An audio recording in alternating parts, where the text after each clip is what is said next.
প্লাটিনার ট্যাঙ্কির অবস্থা দেখেন 3 বছরে কি অবস্থা হয়েছে, একেবারে শেষ। উপরে যে চেম্বার করবেন সে চেম্বার করার অপশনও নাই।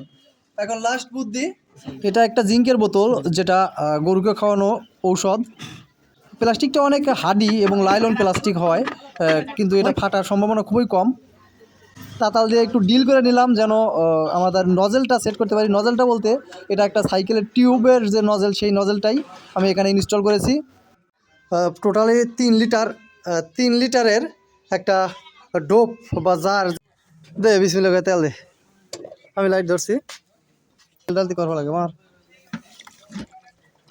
আচ্ছা, রিল্যাক্স রিল্যাক্স। তো তেল দেওয়া কমপ্লিট আলহামদুলিল্লাহ, কোথাও কোনো লিকেজ নাই। এটা আমার বন্ধু রাসেলের গাড়ি। অনেক রিকোয়েস্টের পর কিন্তু আমি এই কাজটি করলাম। আসলে এটা আমার কোনো প্রফেশন নয়, আমি একজন ইলেকট্রিশিয়ান এবং প্লাম্বার। প্রফেশনালি এই কাজটি আমি করি না। আপনারা যে কোনো একজন টেকনিশিয়ানের সাহায্য নিয়ে তৈরি করতে পারেন। ধন্যবাদ সকলকে।